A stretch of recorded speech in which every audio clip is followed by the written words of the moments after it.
Okay, good morning. Today is Saturday, January 11th, 2025, 5:14 a.m.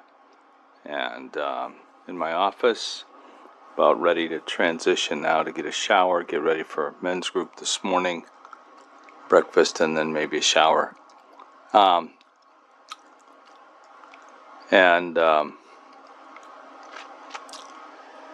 listened to the podcast, episode 9, actually, by accident, of the Telepathy tapes last night and this morning. And just to dovetail what I said about that yesterday, I think this is going to be a significant development in the world regarding spirituality. We'll see. This actually, we're only 19,000 subscribers to this channel as of yesterday, but it's only been out a week or two. So we'll see how well it develops, how it takes form. I want to watch this very closely because this will present an idea, will present an understanding of where we're at in society and how this message is being received, transmitted, manipulated, responded to, and so forth. And basically the message is that we have this spiritual ability as humans, this telekinetic mind reading and interdimensional communication ability in these non-speakers. I think that's what she calls them, non-speakers. These autistic children who become autistic adults, but she calls them all children in that standpoint, from that standpoint, that they don't speak. They have, the characteristic spontaneous physical movements and so forth that make it difficult for them to, if not impossible, for them to communicate in words verbally, because they simply don't have local access or control to a large degree of their own bodies. Yet their minds appear to be very well intact from the research that this filmmaker has put together in conjunction with the doctor who she has been working with. So here we have this anecdotal evidence that she's presenting. The testimony of these parents primarily. These are the first-hand accounts of the parents with their children. And then the first-hand interaction with the children via spelling, which I find so interesting that they call this spelling, because it's almost, well, when you see it operational, it very much puts you in mind of Ouija board. It has that visible appearance to it, except that they're the ones directing the letters. And I think that is very interesting. And here's why. Because, as I mentioned before, I'm going to restate some of my observations. Number one, I believe that fundamentally this is true.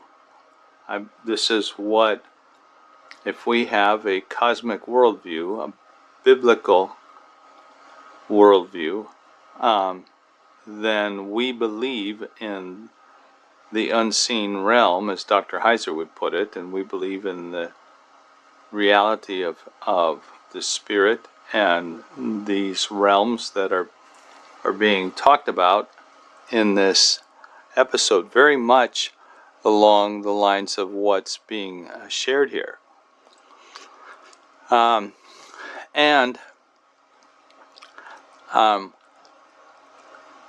And that's significant because this is actually testable anecdotal evidence. This is scientific. That's what they're actually trying to do, is test these subjects scientifically to get that empirical data that would pass today's muster of science. That we would say, yeah, this is proven beyond a shadow of a doubt. This is, the physical evidence. These are the tests. This is so forth. She, in the introduction, 2-hour-long interview the filmmaker did with someone that I'm actually subscribed to on YouTube, and I don't remember these names. I really need to be more accurate in this, but for this purpose of just capturing my thoughts, this filmmaker and doctor are basically recording this anecdotal evidence, and from there they're trying to raise money to put together a documentary which will outline the scientific experiments that they want to do using Faraday cages and other types of things to eliminate what skeptics have, always introduced as the possibility of deception and so forth.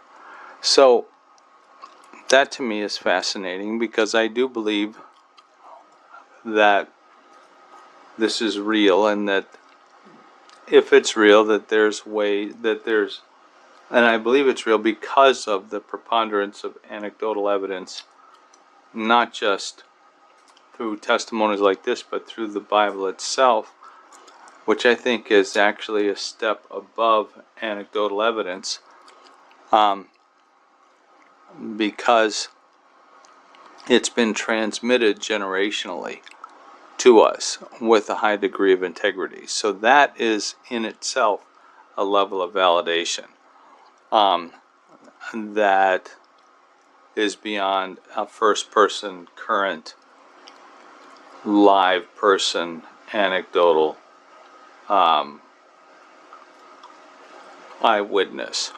When you have the eyewitness, for example, testimonies of the contemporaries of Jesus and the gospel, and that is reported to have been transformational in people's lives, significantly so, and that's been connected to the Old Testament prophecies of the Messiah.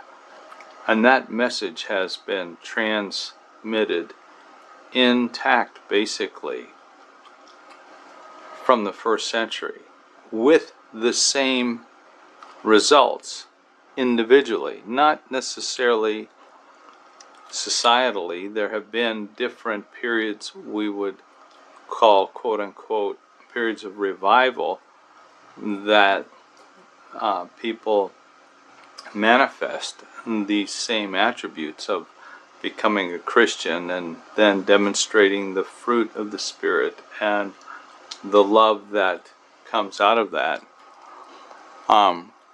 It's really the manifestation of that transformational aspect over generations that I find to be the convincing element of this anecdotal evidence, because it still works. It's operational. You find a lamp on the beach and you rub it and something happens. You rub it again, something happens. There's something going on. You don't understand what's happening, but something is happening. And that's what we see with the gospel. We don't understand its agency from a scientific standpoint, but we can accurately document the impact and the transformational impact that has happened because of that over time.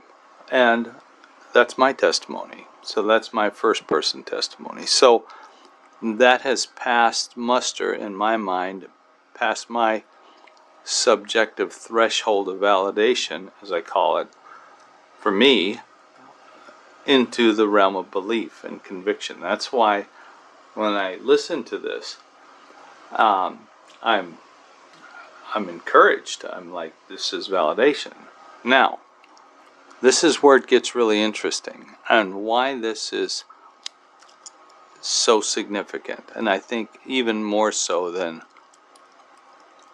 what most people will realize. I feel like I'm on an island to some degree, but I know I'm not. I know God is with me, and I know there are others who share this perspective. I need to find them. I need to find my tribe somehow. Anyway, what makes this so interesting, and by interesting, I am actually going to also add dangerous, because this is dangerous.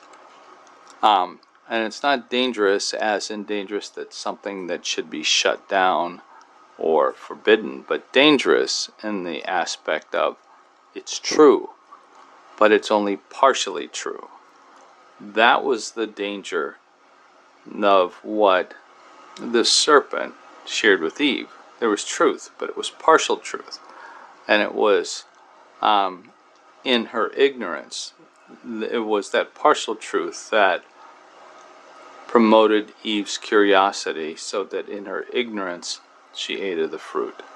And that's where we're at with this. This is literally the same method. This actually is a tell from the enemy, because he's a one-trick pony. It really is. And that's and here's why I say that, because these testimonies are true. They're valid. I believe. I don't think there's any reason to assume this doctor and this filmmaker and all these parents and everybody that's testified are all in some kind of conspiracy to lie about this thing that's going on. That doesn't really pass muster. That's what an ignorant person would say if they just want to dismiss this. I receive it all as true. And now, when you look at that through a discerning aspect, we have to say, okay, what do I mean by it's true? Because here's the subtle message. The subtle message is that because this capacity is being demonstrated by these innocent children, that it's all good, that it all represents good, that it makes them feel good, therefore it must be good. And they talk about angels, and they talk about love, which to me, some of the context, some of the quotes are actually points of validation.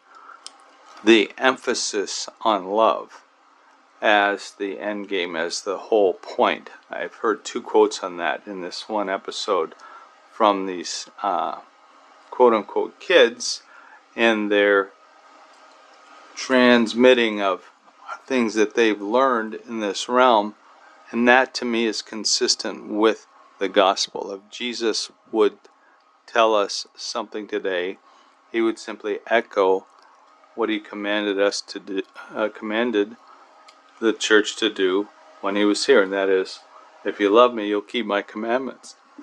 My commandment is that you love each other. That is consistent with that. And then early on in this episode 9, I actually listened to that by mistake. I thought I was listening to the first episode, so go figure. But as I'm listening to that,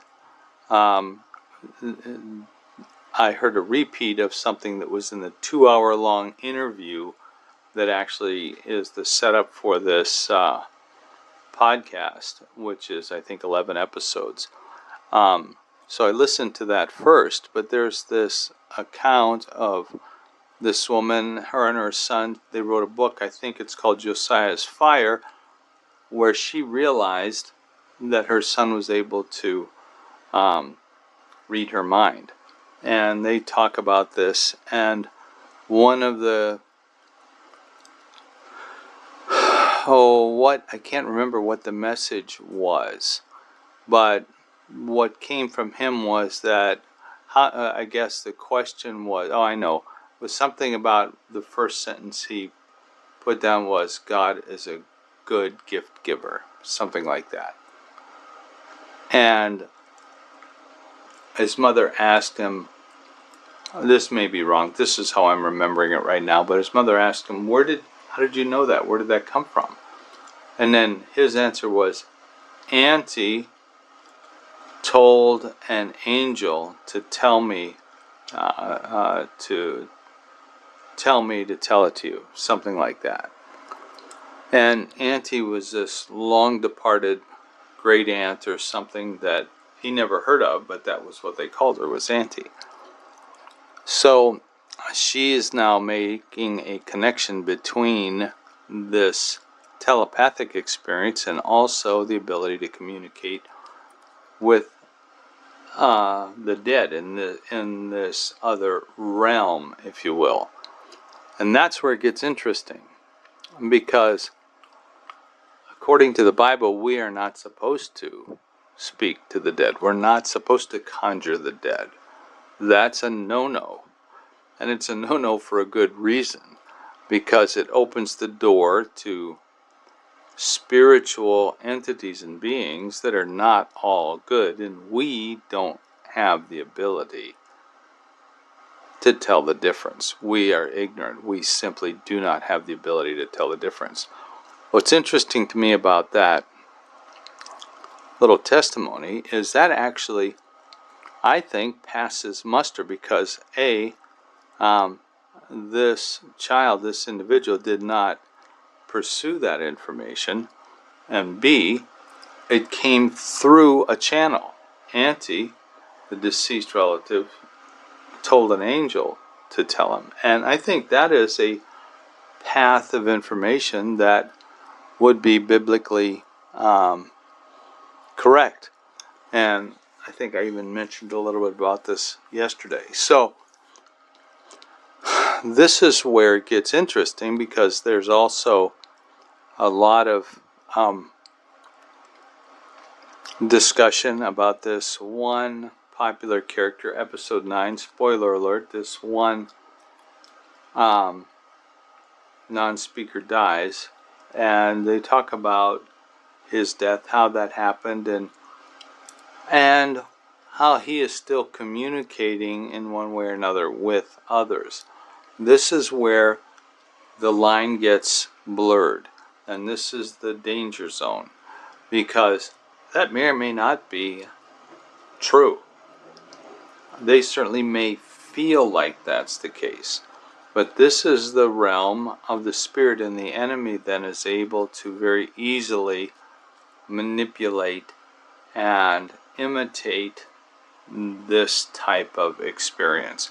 And so here's why this is, I think, relevant, and why it's important, because the enemy is a deceiver, and he has our ear. If we have an ear to hear what he has to say, we will be deceived. He's not going to tell us the truth.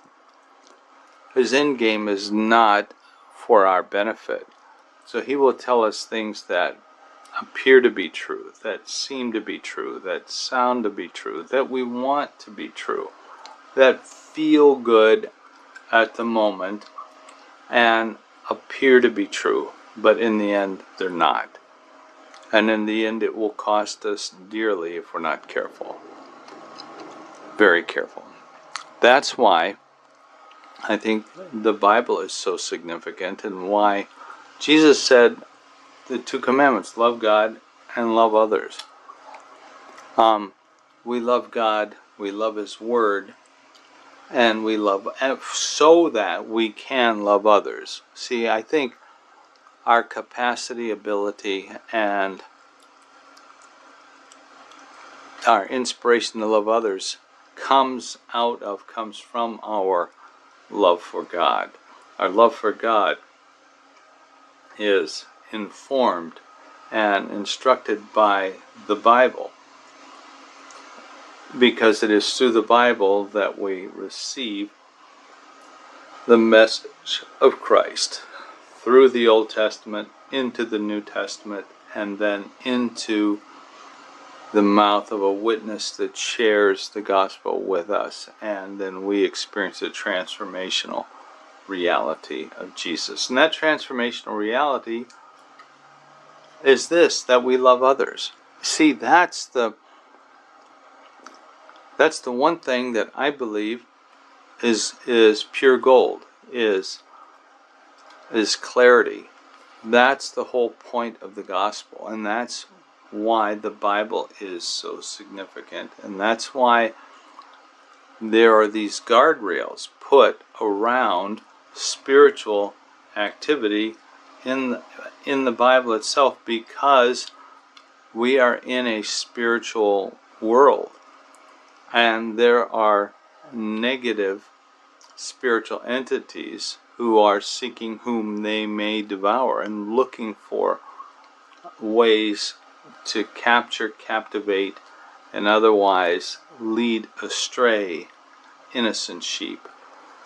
And what a perfect opportunity then something like this avenue of these non-speakers, who are genuine, authentic, innocent human beings, simply being and doing what comes natural to them, which is being a human being, a spirit being. Now, in this case, this aspect, because of their physical limitations, I'm wondering, on one hand, if this autism and autistic behavior isn't some kind of demonic oppression.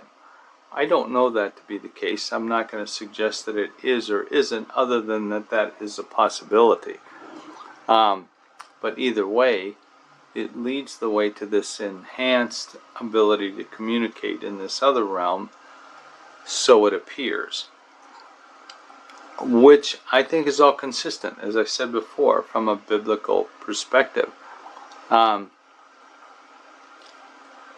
so now the challenge is to be able to discern, because if we're not careful, we will then walk carelessly through this door of spiritual connectivity, like many do when they encounter the experience of mind-altering drugs, hallucinogenic drugs, and they look for that experience of the shamans and the ancient priests and all of these practices that somehow seem to have more validation than a biblical experiential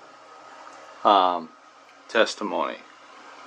And that makes sense, because we're in this realm of darkness. We're in this place where the light, there are a lot of obstacles to light. And we see light through various elements. We see it in different levels of intensity and whatever. But the pure light is the light of Jesus Christ. It's the light of the gospel. It is the love of Christ manifesting through the heart of an individual. That is the pure light of God. And it's when that light shines from the world through the hearts of men, I believe. This thought just occurred to me, but that's how I believe the end is going to come. That there will be a point in time where everyone who will believe will believe. It's a finite objective. And everyone who won't. But it just occurred to me now that could be a reflection of light intensity. And it's when that light intensity reaches a threshold, that's the threshold that God has put in place and says, okay, it's time. Humanity has learned their lesson. They now understand good and evil, and they've chosen good. And this is the proof. It's through their light, through their love, that is manifesting in the world. Then Jesus comes. That makes sense to me. That actually puts all the pieces that I see on the board together in a not in a nice way. And you know, when you're putting a puzzle together, so, you know, big puzzle with people, some people put together these little sections of the sky. They're just kind of sitting there, and those pieces fit together, or they look like they fit together, but you can't figure out where that goes. I think that's what happens when we have these eschatological systems, these end time scenarios.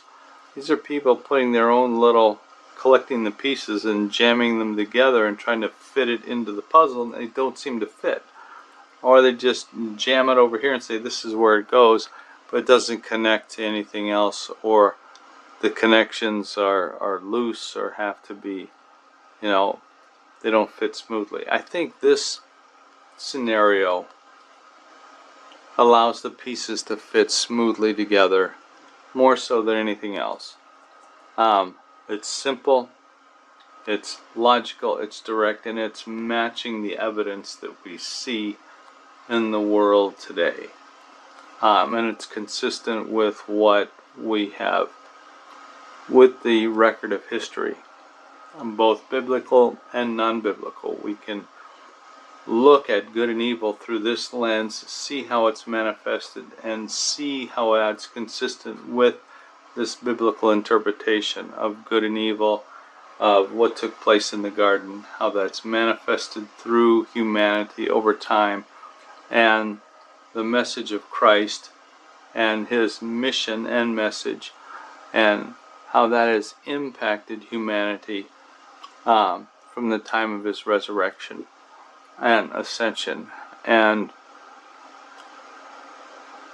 how that was prophesied, and all of those things are they just fit together. They align together nicely.